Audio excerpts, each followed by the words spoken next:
Evet, size harika bir manzaradan, rüzgarlı bir günden sesleniyorum. Şu anda Küdür'deyim. Yalıkavak Marine'yi görüyoruz buradan. Bugün size neden bahsedeceğim? Bu muhteşem, memnun kaldığımız arabamızın şimdiye kadarki olan yaşadığım servisle ilgili, yani servise gitmemi gerektirecek yaşadığım aksaklıklardan bahsedeyim. Çok problem demek istemiyorum, problem gibi algılamadım çünkü.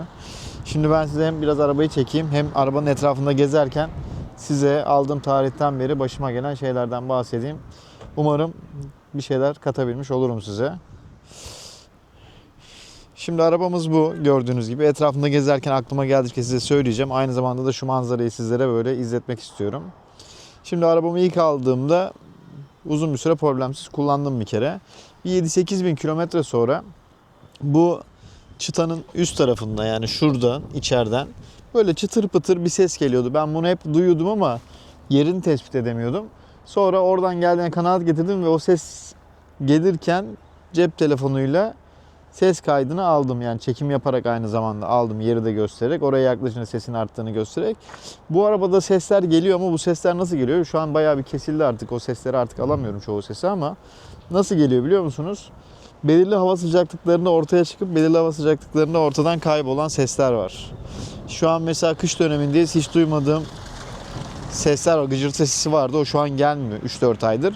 Eminim ki yaz gelince hava böyle 23 derecelerde falan olduğunda o ses gelecek, sonra kaybolacak gibi. Bir de sabah çıkarken başlıyor, akşam gidiyor. Ve onu daha çözmüş değiliz. Tekrar gelecek mi gelmeyecek mi bilmiyorum ama 3-4 aydır o ses gelmiyor. Ve böyle şey oluyor. Ee, Arabaya yeni biri bindiği zaman çok beğeniyor. Ne güzel ekranı var falan filan, deri koltukları ne güzelmiş derken giderken o gıç gıç gıç gıç çıt pıt bir şeyler, sesler geldiği için bir böyle araba sanki aslında da o kadar premium değil mi acaba diye de düşündürüyor. O ses sürekli gelmediği için onu dert olarak sanmam ama bu çıtır pıtır çok geliyordu. Ve ben bunu otobanda falan çok daha fazla fark ediyordum, yani sabit sesler, sabit yollar geldiği zaman. Borusan'a gittim. Yani Bodrum Borusan benle ciddi anlamda iyi ilgileniyor. Muhtemelen buradaki bütün müşterilerle iyi ilgileniyorlardır. Çünkü burada İstanbul'daki bayiler kadar bir yoğunluk yok.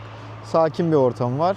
Bu sakinlikte de bu anda bir de şeyi göstereyim. Şimdi burası Yalıkavak Koyu diye düşünebiliriz. Bu sahil yürünebiliyor Yalıkavak Marina'ya kadar. Bir de sol tarafta bakın, küçük bir koy daha var, görüyor musunuz? Onun yanında da büyük bir koy daha var. O büyük koy Tilkicik Koyu. Şu koyun adını bilmiyorum ama burası Küdür'ün girişi. M Galeri Otel var hemen şurada. Onun ön tarafı. Orada bir gizli plaj var. Oraya bir gelin keşfedin. Hani size buradan bir tane tüyo vereyim yani. Ondan sonra gittiğimde de, yani Rıdvan'ı bu konuda bilgilendirdiğimde, yani şirket numarası aynı zamanda WhatsApp numarası olarak da çalışıyor. Mesaj attığımda gidiyor. İşte abi, işte yarın saat 1 gibi müsaitiz, gelip gösterebilirsin diye gittim, gösterdiğim hiçbir şeyde hani bir şey yapamıyoruz, bu böyle demediler. Bunda da gittiğimde dediler ki tamam, sesleri biz de tespit ettik, ne yapabiliriz? Şunu yapabiliriz dediler. Bu tavanın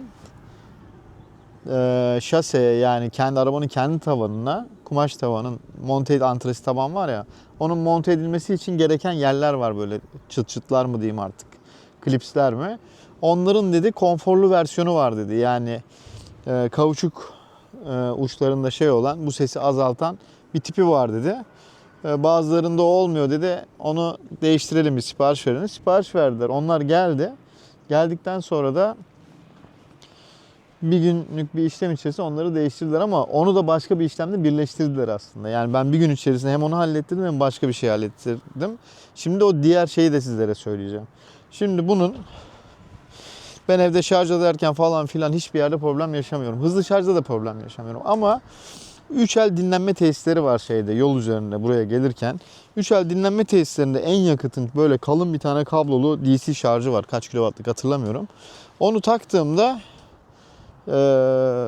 enerji kesintisi yaşamıştım bundan, işte o tam olarak anlamadan 2-3 ay önce. O enerji kesintisi sırasında kabloyu takıyordum. 10 saniye sonra bağlantı kopuyordu. Ben dedim ki herhalde makine arızalı. Başka bir makineye gittim, şarj ettim, hayatıma devam ettim. Ondan sonra bir daha öyle bir problem yaşamadım. Ama aradan 2 ay sonra aynı makineye gittiğimde zaten kesin düzelmiştir gözüyle bakıyorum. Çünkü herkesin yaşadığını düşünüyorum. Gittiğimde, taktığımda Gördüm ki yine aynı şey oluyor. Bu sefer dedim ki bu zaman bu sıradan bir şey değil. Ben bunu bir test edeyim. Bu kablonun kalın olmasının farklılığını o sırada keşfettim ve denediğimde kabloya, yani ben destek vererek taktığım bağlantının kesilmediğini gördüm. Bu da demek oluyor ki, şimdi size gösteriyorum. Şurada şarj bağlantı yeri var ya, şurası. Bu kasılıyor yani o sırada. Bunu taktığımızda şu içerideki mekanizma ve bağlantı koptuğu için de şarja devam etmiyordu. Ve bunun için ben yine bir video çektim, olayı anlatan, gösteren. Ve eve geldiğimde de aynı denemeyi kendi şarj cihazımı taktığımda, hafif olan şarj cihazımı kendimi zorladığımda bağlantının koptuğunu ve şarjın durduğunu keşfettim. Dolayısıyla orada bir temassızlık vardı böyle.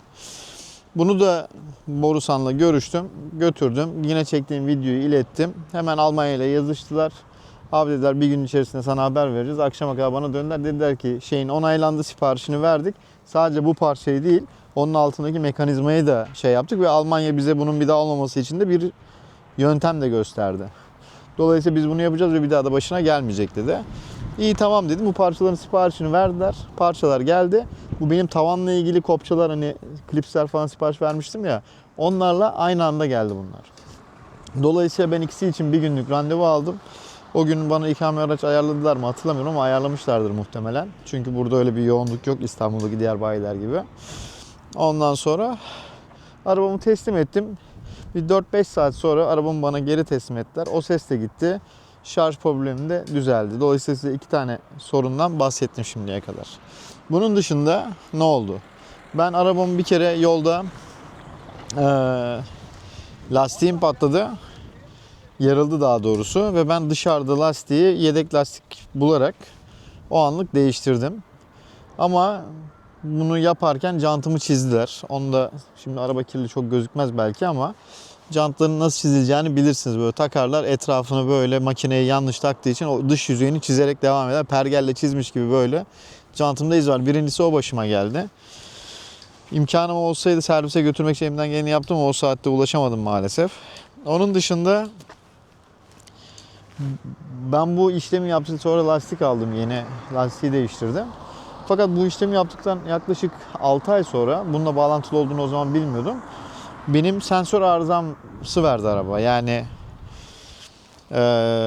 lastik basınç sensörlerinin arızasını verdi ve ölçemediğini söyledi. Ben birkaç kere kapatıp açtım, denedim falan, düzelmedi. Sonra servise bilgi verdim. Yine Rıdvan Bey beni çağırdı. Gittim, arabayı hemen kontrol ettiler. Dediler ki sensörlerden biri arızalı, o yüzden diğerleri de arıza veriyor. Bunun değiştirilmesi lazım. Kontrolünü yaptık. Bu sensörde dedi şartlandırması olmayan bir hava tabancasıyla hava basılmış ve sensöre su gelmiş. Su geldiği için de sensör paslanmış. 6 ay içerisinde de özelliğini yitirmiş. Bu şartlandırma mıdır nedir, işte bunun olmadığı dandik lastikçilerde veyahut da benzin istasyonlarında yaptırırsanız, hava basarsanız o suyu süzmediği için böyle bir problem ortaya çıkabiliyor. Bilginiz olsun. Bu da bence önemli bir bilgi. Ben ilk defa orada duydum. Bu kadar yıldır araba kullanıyorum. Ve o sensörü sipariş verdik. Şöyle garantiden değiştirmedik çünkü ben onu anlattığımda zaten patlayan lastiğin sensörü bozulmuş. Yani bunlarda kabahat olmadığı çok net. Ben de sipariş verdirdim. Siparişler geldi ve arabaya takıldı. Onu da ne kadardı? 2250 lira mı neydi galiba, yanlış hatırlamıyorsam, ya da 1750 lira. Orada 2000 liralı bir şeylerdi yani. Ona yakın bir rakamlardaydı. Şimdi hatırlamıyorum. Sensörü değiştirdik. Onun dışında yaşadığım bir problem var mı? En son bir tane servis deneyimini size anlattım. Kendi kendime problem yapmıştım yani. Koltuğun üzerine şey döktüm. Adı nedir? Bir şey, kimyasal bir şey döküldü ama sıfır gibi oldu. Zamanında götürmüşüz herhalde o yüzden. Şimdi size bagajda yaşadığım bir şeyi anlatacağım. Kendi başıma geleni, ama görüşümü de söyleyeceğim. Şimdi bakın. Şurada şöyle bir şey var, görüyor musunuz? Plastik var. Bu aslında şununla üst üste geliyor. Gördüğünüz gibi. Şimdi ben bunu görüyorsunuz. Bir tane de burada olması lazım değil mi? Bakın burada yok. Şimdi ben bunun burada olmadığını fark edince şey yaptım. kaybolduğunu düşündüm ve sipariş verdim. Sadece bu plastik değil, altındaki bu mekanizma ile beraber geliyormuş bu. Onunla beraber geldi. Fakat ben yaptırmaya gittiğimde onun içinde bir video çekmiştim. Shorts videolarında görebilirsiniz. Ben bunu çektiğimde çat diye elime gelmişti. Yani çok kolay bir şekilde çıkmıştı ama şu an bu çıkmıyor öyle kolay. Dolayısıyla ben onu hatırladım. Ben gittiğimde bu benim gösterdiğim de düşmüştü. Yani şu an ikisinin bir tanesini aldım geldi. Diğeri de ben bunu almaya giderken düştü. Düşmüş yani. Buradan şunu anlıyoruz. Bunların aslında 60 bin kilometrede ömrü bitmiş bence. Yani yumuşamış, kolay çıkar hale gelmiş benim anladığım. Çünkü bu yeni geleni ben öyle kolay çıkartamazken diğerini göstermek tuttuğumda çıktı. Bunları bir kontrol edin derim. Dokunduğunuzda yani çekiştirmeyin tabii ki de düşerse de aklınızda olsun. Çünkü bu belki bagajın ayarıyla ilgili bir ileride probleme sebep olabilir. Ben şimdi diğerini de sipariş verdim. Gelecek. İkisini beraber alacağım. Kapatıp açarken böyle bir ses duyar gibi oluyorum ama bir deneyelim beraber.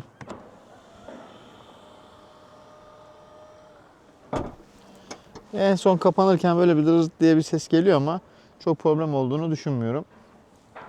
Onun dışında yaşadığım problem var mı? Şu yağmurda giderken şuradan bir şey birikmesi var. Su birikip şuraya böyle türbülans yapıyor. Bunu çok dert ediyorlar. Yani görüşünü falan kapatan bir şey değil. Orada bir türbülans olsa ne olur, olmasa ne olur bence. Ondan sonra direksiyonun yıpranmasına bakalım. Yani ben şimdi bu parlamayı şurada görüyorsunuz. Şu kısımda parlama tam benim tuttuğum yerlerde. Buralar çok daha yeni gözüküyor. Ama bunu hem şeye sorduğumda, servise sorduğumda hem de benim bu işlerden anlayan bir arkadaşım var ona sorduğumda burası dedi tamamen dedi yağ ve kir dedi bu temizlendiğinde dedi tamamen çıkar ve tertemiz olur ve bir fark anlayamazsın dedi arada. Ve parlatmadan yani orijinal rengine gelir dedi. Bir de mesela ben şuralar çok kolay çiziliyor görüyor musunuz? Yani elimde anahtar mı varmış ne varmış olduktan sonra geri dönüş yapamadım. Ama parçayı sordum. Şu parça şöyle. Şununla beraber ikisi değişiyor. 3.700 lira artı işçilik yani 4.500 liraya 5.000 liraya falan şu yenilenebiliyor. Arabanın deri koltuğu falan hala sıfır gibi. Hiçbir en ufak bir eskime yok yani bu ön koltuk benim en çok bindiğim koltuk. Gayet güzel duruyor. İçerisinde de hiçbir eskime olmadı. Bakın buraları falan ilk aldığım günkü gibi yani. En ufak bir eskime yok. Şu şeyi anlatayım aklıma gelmişken. Buradan inip binerken poponuz şuna çarpıyor. Bunu da böyle dışarı çıkartabilirsiniz veyahut da burası da aynı şekilde. Bunlar çıktığı zaman üzerine kapıyı kapattığınızda tabii ki lastiğin özelliğini götürmüş olursunuz. Ben bunlara çok çarpıyordum. Sonra bir gün baktım yerinden çıkmış, yamulmuş böyle. Servise söyledim. Çocuk baktı yani Rıdvan Bey baktı. Dedi ki ya buna kendin de çarpmış olabilirsin ama bakın burada böyle bir hafif açıklık var görüyor musunuz? Ondan sonra bir dedi takalım bunu kullan olmadı dedi sipariş veririz. Yaparız dedi. Garantiyle görüşürüz dedi. Sonra ben inip binerken buna tekrar çarpınca dedim ki Rıdvan Bey haklı ben kendim buna çarpmışım çünkü tekrardan da çarpıyorum. Ondan sonra daha dikkatli oturup kalkmaya başladım. Bu daha böyle 5-6 bin kilometredeyken başıma gelmişti. İnip binerken buna çarpmamaya özen gösterin. Çarpılıyor çünkü. Ve çekiyorsun yani onu yerinden çıkartıp kapıyı kapatıp devam edebiliyorsun. Onun dışında geziyorum. Lastiklerimi o kadar araştırdım, ettim. Uygunu nereden alırım diye. Ama en uygunu yine Borusan'dan aldım. İnanılmaz güzel bir lastik. Beraber bakalım modeline. P0 yine yıldız işareti var. MO 245 45 R19 102Y. Başka da ben size ne verebilirim buradan detay? Yani DOT 193 falan filan. Yani mükemmel bir lastik. Ben bayıldım buna. Hankook'lardan sonra inanılmaz iyi. Hankook'lar daha 8-10 bin kilometreden sonra patinaj çekmeye başlamıştı ve iyi yol tutmuyordu, güven vermiyordu. Bunlar hem iyi yol tutuyor, hem yağmurda iyi, hem iyi, yakıt tasarrufu da iyi. Dört dörtlük bir lastik. Yani acayip memnunum bunlardan. Kesinlikle tavsiye ederim. 44 bin liraya serviste değişim her şey dahil yaptırdım. Dışarıda 41 bin lira mı neydi yani? 2-3 bin lira farkla serviste yaptırdım ve garantili gayet güzel lastik. Pirelli ile anlaşması var galiba. Çok güzel geldi. Şunlar millette hep çıkmış, Countryman yazıları. Bende hiç şey olmadı. Düşmedi onlar. Düşünce de zaten sipariş verip değiştirebiliyorsun. Sensörleri falan mükemmel çalışıyor. Her şeyinden memnunum. Jantta bir tane, iki tane şeyi ben yaptım. Şuradaki mesela şeyi otomatik parkı kullanırken gerçekleşti ama benim şeyim yani hatam bence. Çünkü kenarda şöyle şu boyda bir kaldırım vardı. Orayı tabii ki arabanın görmesini bekleyemezdim. Benim orayı hiç denemem lazımdı. Bu da tam oraya denk geldi park ederken. Maalesef orayı incittik. Janttaki bu çizilme de şurada görüyor musunuz? Böyle devam ediyor. Şöyle, evet. Böyle devam ediyor. Şöyle bir çizik var. Tamam, çok önemsiz, ince bir çizik ama niye yani? Niye olsun? Eski haline getirmek de mümkün değil. Replika da koymam. Tek çıkma belki ileride bulursam değiştiririm. Ön tekerde bir de şurada da benim yaptıklarım var tabii ki. Şunlar. Olur o kadar ya. 63 bin kilometre oldu. Her şeyi pürüzsüz tıkır tıkır çalışıyor. Maşallah diyelim, hiçbir problem yok. Onun dışında problem yaşadım mı? Yani başka problem hatırlamıyorum ya. Başka bir problem yaşamadım. Bunlar da problemse yani. 63 bin kilometre oldu. Daha servise doğru düzgün para hiç vermedim. 2 yılın dolmasına daha var. Temmuz ayına doluyorlar. 4 ay var. Hani 70-80 bin kilometrede bir bakıma sokacağız.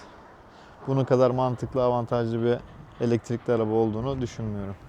Şöyle şu koya da biraz zoom yapayım size. Ne dersiniz? Şöyle bir zoomla karşıyı gösteriyorum size.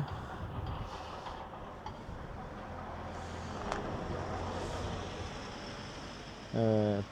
Tam bu karşımızda Yalıkavak Marina. Evet. Burası da manzarası en güzel olan cami muhtemelen. Camilerden biridir yani. Bu sağ tarafta da bakın koylar devam. Bodrum'un güzelliği bu. Her yere koy. Bakın bir bakışta 1, 2, 3, 4 tane koy görebiliyorsunuz. Böyle bir yer.